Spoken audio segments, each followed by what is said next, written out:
ariko baba bana baba bakuru igihe cyose abonye inyigisho agira igihe runaka akayitekerezaho. Nubwo tuvuga ngo dukunda kureba ibintu byo hanze, ariko abo hanze nabo bakunda ibintu byacu.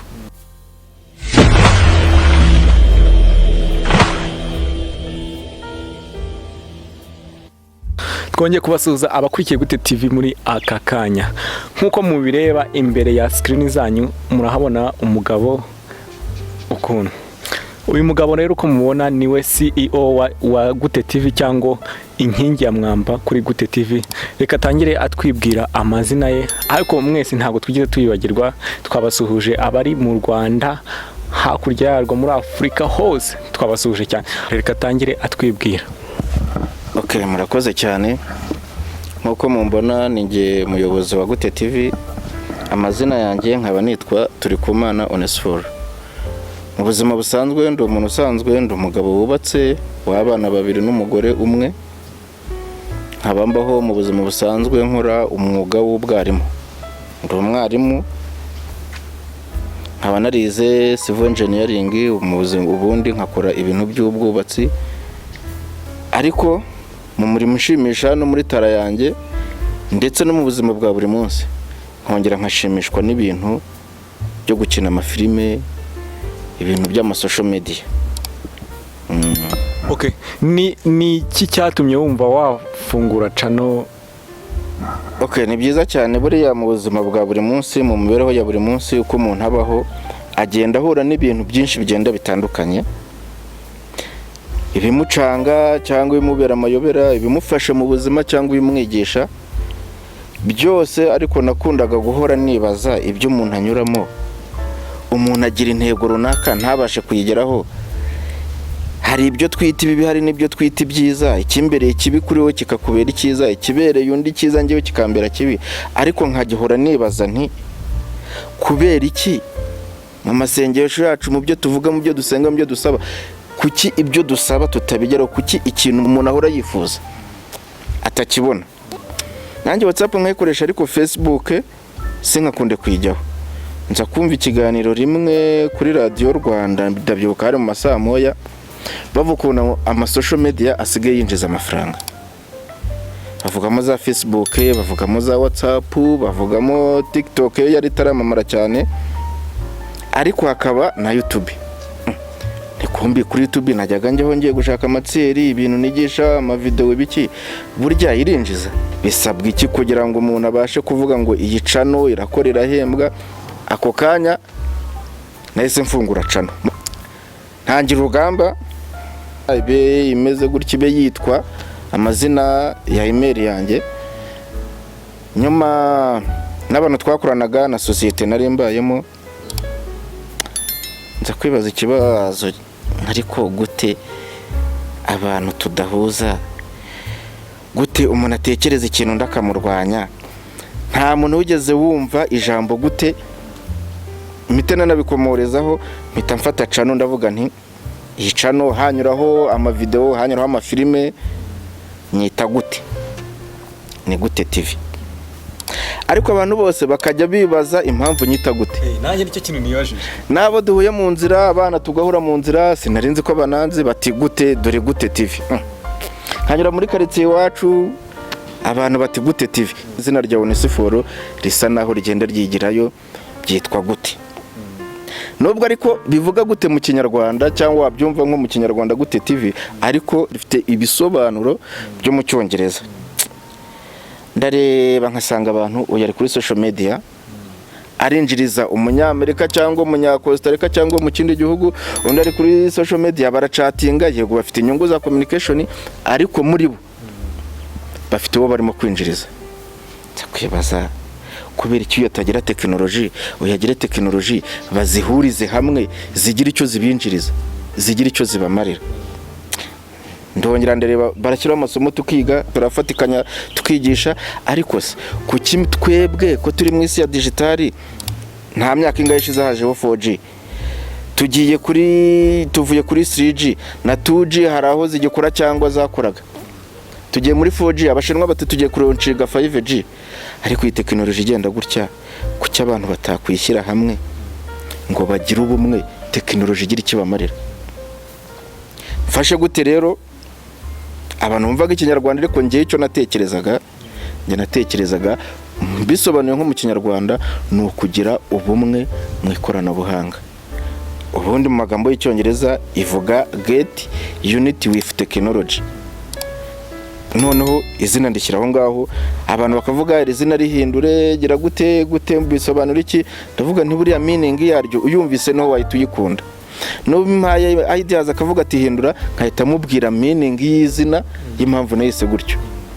Ikomeza gutyo irazamuka, biba bigoranye kuvuga ngo ugize amasaha 4,000, ugize subscribe 1,000, urapurayinze baragucekinze kugira ngo bazarebe ko wujuje ibisabwa byose bakugire monetize. Intambara ndayirwana mu mezi ageze nko muri 7-8, nza kwa purayinga mbona baranyemereye, none ntangira gukora nk'umupatinazi wa YouTube. Nibwo natangiye kuvuga none okay, ibi bintu nimba ari ikintu nshyizeho ukabona amadolari, ibice by'amadolari cyangwa amadolari azamutse, ndavuga nti ibi bintu umuntu yagakwiye kubyinjiramo none akabishyiramo imbaraga.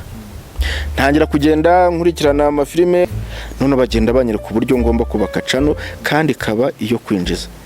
None ukabihuza na banki ku buryo uvuga uti ngiye gukina filime, abakinnyi banjye cyangwa abanyinisha cyangwa icano ubimbonamo nka muri quartier, we arabibona nk'ibintu ahari arakeka ko ari ukwishimisha. Ariko batangiye kugenda babisobanukirwa. Nta kuntu umuntu azavuga ati uragiye uguze kamera ya 2,000,000, uragiye uguze amamikoro, uhagaze ufashe umushinga uteguye biguhagaze muri 2,000,000 n'igice. Ntabwo abantu bakibona noneho nko gukina, ahubwo n'ibyo ukoze hari ikinjira, noneho n'amafaranga yawe wayagaruza wagira ute, mbese ukaba urimo wihangira n'akazi kandi ukoresheje iki ya tekinoloji navugaga. Nubwo buryo natekerejemo gushinga rero yicano. Ndavuga nti hari n'abana ngenda mpura nabo, nkuko nabivuze ndi umwarimu, bafite impano nyinshi, bafite impano nziza zishobora kuzamuka, bashobora gukina ibintu runaka kandi bigisha abandi, bikaba byagirira akamaro sosiyete nyarwanda. Okay. Reka noneho twigarukire ku bantu bagifite imyumvire yo kumva cyane cyane abantu bareba ibintu byo hanze ngo nibyo bigira icyo kibazo. Nacyo abantu bafite amacano akenshi cyane bakunda kukibaza. Okay, icyo kibazo rero barakibaza cyangwa bakagitekereza gutyo, ariko buriya bagenzuye neza basanga atari na kubiri.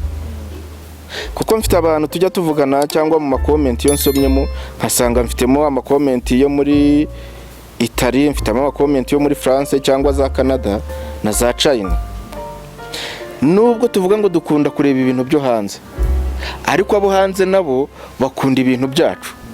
Kuko ushaka gushyiraho movie cyangwa ugashyiraho filime bitewe n'uburyo icyo kiganiro kiryoheye abantu cyangwa n'uburyo icyo kiganiro ari cyiza, ugasanga kirebwe n'abantu 100,000, 50,000, cyangwa ubonye abantu bagukurikirana 8,000-7,000 ku munsi, biba ari ibintu utangiye gutera intambwe. Kandi cyane uburyo iba yubatse ni ukugira audience, abantu bagukurikirana bakagenda bazamuka, noneho nawe ukarushaho kugenda ujya mu bwiza, niko nabivuga, ukapdating ibintu byawe ku buryo bigenda bizamuka. Bara kuvuga ngo bareba filime zo hanze, nibyo ashobora kuyumva ari umuntu wayisobanuye cyangwa iri mu rurimi yumva bikamuryohera. Bajya bavuga buriya ubucuruzi bwa YouTube product ziriho, ntabwo ari zo gucuruza muri quartier tuyemo cyangwa mu Rwanda cyangwa mu gihugu runaka, ahubwo iba ifite kuri miliyari zinga zisaga 7 zituye isi. Buri wese yayireba bitewe n'ururimi yumva cyangwa hasi wanditseho mu rurimi sobanura, ku buryo buri wese yabasha kumva icyo umubwira. Byiza rero nkuko YouTube ifavoriza kwigisha, hakanyuraho inyigisho nyinshi kandi zitandukanye zifasha abantu. Noneho ampulisi no mu Rwanda ugasanga abantu bavuye mu bushomeri. Ariko nimba mvuze ngo mfite channel runaka igakuri kazamuka, ushaka ko ufite abantu barenga 10 abakozi bahoraho, icyo gihe nawe uzaba wazamutse usigaye uvuga ngo ndimo ndarwanya ubushomeri kandi ndacyahembwa n'aya mafaranga yenda arusayo nahembwaga mbere, mfite n'abandi bantu mfasha kubaho. Ibyo byose bikaba ari ikintu cyiza gishobora kugenda kikuzamura ukanazamura n'abandi. Okay, noneho wenda tukiri kuri YouTube, hari abantu bashyiraho amakontenti atandukanye cyangwa asebe ibyo ntavuga nyine ibintu biri aho ngaho by'urukozasoni ngo nibyo cyangwa n'ibindi bintu bibangamira sosiyete nyarwanda byo uba wabivugaho iki? Okay, biriya rero icyo nabivugaho, buriya hari ugushaka amaronko cyangwa amara mu kuyashakira mu nzira mbi. Byaba bibabaje ugiye gushyiraho ikintu cyoreka imbaga nyarwanda cyangwa kiyobya abantu mu mutwe ngo urashaka ibihumbi 500 600 bagiye kuguhemba kuri uko kwezi kuri cano. Ibyo 500 600 bifata birye aya mezi 2 amezi 3, ejo ari kuzabona yuko wisenye kuko umuntu n'abantu nta bantu mukiri kumwe. Njya mbireba ugasanga turadibetinze twahuye n'abantu ukabareba bakati kora content nk'iyi ngiyi niyo iryoshye. Ishaka ko hari content bakunda kwita ibishego, shaka content y'igishego ni iryoshye. Nkabareba n'iyi ngiyi ni muyihorere gutya, irahitinga mu byumweru 2-3, mu kindi uzaba wayibagiwe. Koko muri kabimpamo igahitinga hashira nk'ukwezi batari ko ya filime bigezeho ugasanga nta kubera iki ikigisho kirimo ni iki, irashaka kuvuga iki, abiganisha abantu n'abaye. Buriya mu rubyiruko abana bakunda gukunda ibintu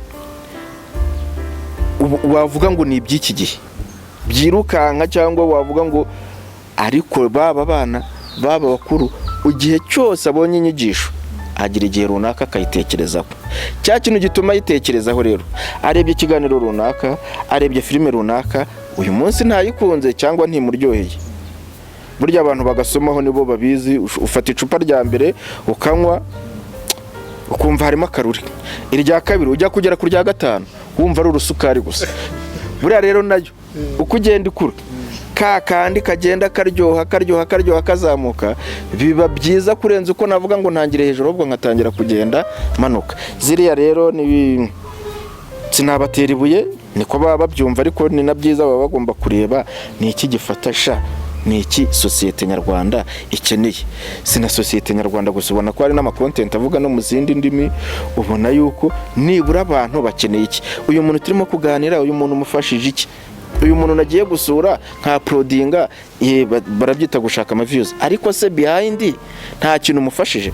Uzabona amacano menshi afasha abana, kumva amusabiye impunga, umwana akagenda cyangwa n'umuntu mukuru akagenda akavuzwa agakira, biturutse hehe? Kuri yacano yanyuzeho. Nyamara ntiyari afite ubushobozi cyangwa ntiyari anatekerezaga yuko yavuga ngo azajya Kigali, agiye kuri Radio Rwanda, agiye kuri Magic cyangwa kuri RTV abashe gutangaza ikibazo cye. Mu isi ni nini, tuzi ko abantu bakoresha ikinyarwanda kugeza ubu barayingayinga miliyoni 30. Harimo abantu benshi bafite umutima wo gufasha, bareba umuntu akareba ubuzima yabayemo, akareba nawe ubwo yagiye anyuramo, hari ikigishwa bwamuhaye. Icyo kigishwa kikamutera kugira impuhwe zo kuba yagira ate, yajya gufasha undi muntu. Aho rero yabimenye baravuga ngo katagurutse ntikamenya iyo bweza. Ariko kugeza uyu munsi noneho ubu ngubu ako kagurukana cyangwa kajya kureba iyo bweza nizi social media. Ikintu kiraba akanya kigahita kimenyekana, uragira ikibazo bigahita bimenyekana. Ako niko kuguruka. Noneho turavuga ngo ise yabaye korodoro, ahubwo busi korodoro yaregeranye noneho kurenza korodoro. Aho ikintu kiba kigahita kimenyekana, ubufasha uko ubona ikintu kikakuzamura, cyangwa n'umuntu akaguha inyigisho akakubwira yuko icyo kintu kidakwiriye. Buriya rero kuvuga ngo baranyuzaho ibintu bibi, nakwita bibi cyangwa byiza, ibyo banyuzo byose niba faking batekereze iki kintu ndashaka kwigisha iki.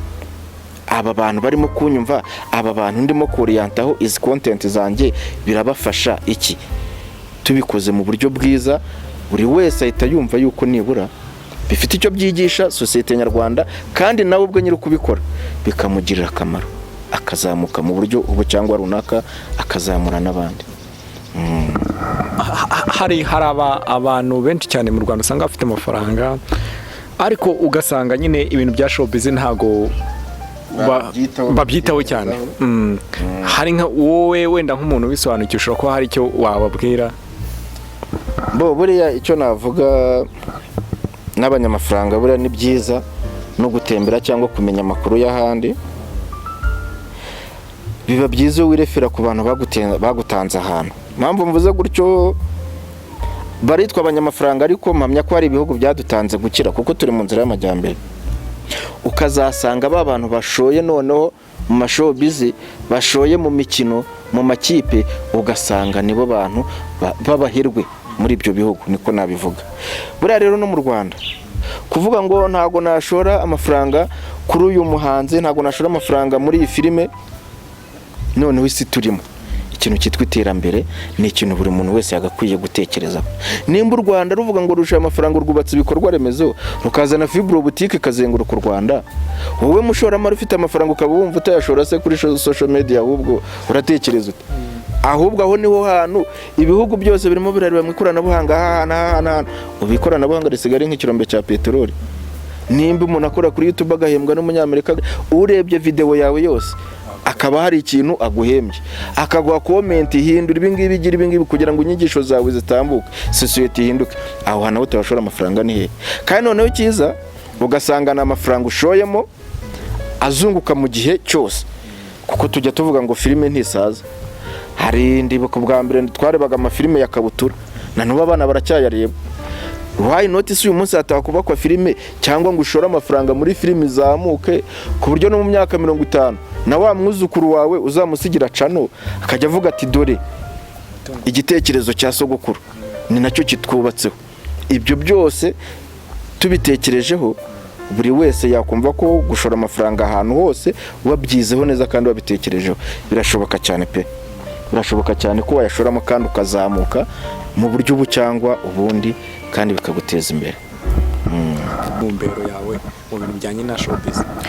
Okay, ni byiza cyane kuri icyo kibazo, kuko buriya njya nkunda no kwibwira abantu ngo tugire intego, twihe intego runaka. Abo barimo cyangwa abantu bo mu business bo barabizi cyane kundusha. Intego yanjye buriya ni ugutera intambwe, kavuga ngo mvuye aha ngeze aha. Kuko nsubiye inyuma gato njya gutangira cano, nakuye imbaraga nyinshi zo kuyubaka no kuyikora mu bantu bancaga intege. Nafite abantu twaganiraga kambwira wowe Munesiforo uba wishimisha, wowe Munesiforo ibyo ukora biriya no gutakaza igihe. Okay, nta kibazo, mpfa kuba ntica inshingano zanjye mu mirimo nshinzwe cyangwa ntawe nzabangamira. Ariko igihe ntashye nkavuga ntoke nge byanambagaho, nkavuga uyu munsi singenda n'imodoka kandi imodoka irahari y'akazi, nkagenda n'amaguru. Ariko nkavuga ngiye gufata iminota 45 ntekereze, nkafate kuteri nkazambara, nkaheka igikapu cyanjye harimo mashine harimo na pareye, nkagenda ntekereza gusa. Ntekereza ni iki nakora kugira ngo bari abantu babone yuko ntarimo gukina, ni iki nakora kugira ngo ntere intambwe, nibura nibabona ko nateye intambwe bazabona yuko noneho ntarimo gukina. Ndabanza ni intego, nti icyo nkeneye nuko channel yanjye iba monetize. Nibyo guhembwa sinanabifikingaho cyane, niba monetize target yanjye ya mbere nzaba nyigezeho. Cungana nabyo nkakora ibiganiro, abakurikirana Gute TV barabibona. Nyuma noneho maze kuba monetize ndavuga nti reka noneho ntangire nkinisha amafilme, kuko burya muri filime haba harimo icyigisho kirekire. Nge buriya filime nyarwanda ndazikunda cyane, habamo icyigisho bwa buzima busanzwe, ku buryo n'umuntu wese ari uyikurikiye, ari wumvise bayivuga, ari uyibonye ahantu ku kabari cyangwa ahita atekereza ati se buriya singe baba bavuga. Njya nibuka tureba ba Kanyombya abandi bagitangira, wagendaga kugira ngo bakwemerere kurebaho. Wowe uri umwana ukajya kuzana umutumba w'insina wo guha abantu bafite televiziyo, cyangwa ukajya kwera igifuka cy'ubwatsi ugashyira hariya bakakwereka televiziyo. Abagabo kugira ngo bayirebe nuko bagura icupa ry'urwago, icyo gihe sinari gushobora kurigura. Ariko ukajya uhava uvuga uti ziko duturanye na Kanyombya, burya naziko duturanye n'umuntu runaka nabonye muri filime. Kubera iki? Bwa buzima bayemo bumeze nka wa wundi. Noneho bareba n'undi bamwigisha, icyo gihe abana nibo batangira kujonjoramo role model wabo. Nge nzaba kanaka uhe nabonye muri filime, agatangira kugenda ahunga bya bintu bibi asanga ibyiza. Nanjye rero intego yanjye sinatandukiriye, intego yanjye ni ukubaka channel yanjye ikazamuka kugira ku rwego navuga nti mfite abana bafite impano runaka zakwigisha abandi zikanabafasha. Intego ni ukuvuga ngo ndazamutse channel nibura mbashe gukoresha abantu 30 bahuraho, nimba ari abahora bakina, nimba ari abeditinga, ariko bakaba ari abantu bahoraho bavuga bati cana iyi ngiyi idufitiye akamaro. Icyo gihe ningira abantu 30 abana babo cyangwa abandi bakomokaho cyangwa famiye batahamo, nabo bazajya bavuga bati hari umuntu wagize igitekerezo nibura kigira icyo kitumarira. Ntabwo intego yanjye ari ukuvuga ngo ndahembwa amafaranga yanjye nyabone ngo nshyire mu mufuka. Gusangira n'abandi nabyo ari cyo bikuzamuramo n'undi nawe, kuko baravuga ngo gira neza wigendere. Ni byiza rero nimba umuntu yaragize amahirwe akabona ubwo bushobozi, ugatekereza ukabona n'amahirwe yo kubasha kubikora, kuko hari abatabishobora, kuba wagira nibura abufasha ukavuga uti mbakuye aha mbagejeje aha. Soza rero icyo nabwira abakunzi banjye, ndabashimira cyane cyane, ndashimira abantu bo ku mugabane w'Uburayi, mu Bufaransa cyane cyane, no nkunda kubona amakomenti yaho. Muri Canada barahari, ibitekerezo bampa pe ndabyumva kandi ngomba kubikosora. Hari nka filime nari maze iminsi nyuzaho, filime uko ibiteguye ushobora gukinisha seri yose, nabyo mbikomozaho gato. Seri yose nimba uyikinishije cyangwa ufite amaseri abiri, ni amakontenti ari hariya, wowe icyo usigaje no kwa prodinga. Ntabwo rero byifuzo by'abakiriya mba ariko mbita bavuze batihindura iki kintu, ntabwo ejo bishoboka yuko wahita ugihindura, kuko umukino uba warawukinnye uri aho ngaho. Ahubwo noneho ubo icyo bagusabye cyo guhindura uhita utangira kugitekerezaho. Aho rero nababwira nti mu cyumweru gitaha mu matariki ya mbere y'ukwezi kwa kabiri, seri ya kabiri ya Bright Vision School iratangira gusohoka, kandi noneho iraza ikosoye imeze neza. Nabashishikariza rwose gukora subscribe, comment nizo kintu cya mbere cyubaka abantu bo ku macano, kuko baduha ibitekerezo by'ibyo tugomba gukora. Ibyo rwose ndabibizaza ko zizatangira gusohoka, kandi kazikosoye, yenda ntazaburamo dukosa cyangwa iki, nabwo bakama comment nkabikosora kugeza ubwo bazaryoherwa igeze ku kigero runaka cyangwa ahantu heza hagaragara. Murakoze cyane, ndasaba buri wese akore subscribe, like, anasharinga inshuti ze, kuko iryohewe uhereza n'abandi. Imana ibahe umugisha, murakoze. None ariko dusoza, hari nk'abakenera kuba wakuvugisha ku mbuga nkoranyambaga zawe, wababwira nk'amazina ukoresha? Okay, amazina nkoresha buriya hose ahenshi, haba kuri Instagram ni Gute TV, kuri Facebook hariho na logo yanjye nk'uko biri hari hejuru ku mavideo, naho hariho Gute TV. Mbese ibintu byose nashatse kubihuriza muri Get Unity with Technology, byose ni Gute TV. aho ubona icyo kirango uhita ubonaho. Ubundi mu mavideo hasi hariho nomero zanjye za WhatsApp nkoresha za telefone. Iyo urebye video hasi hahita hazaho nomero za telefone, wampa igitekerezo kuri WhatsApp, wampa kuri Facebook, byose iyo urebye video imwe uhita ubisangamo. Murakoze cyane. Murakoze cyane. Uwarebye ino video ndakeka hari icyo wibwiye. Imana iguhe umugisha. Komeza ukore comment, like, subscribe, dukomeze twibanire iteka ryose.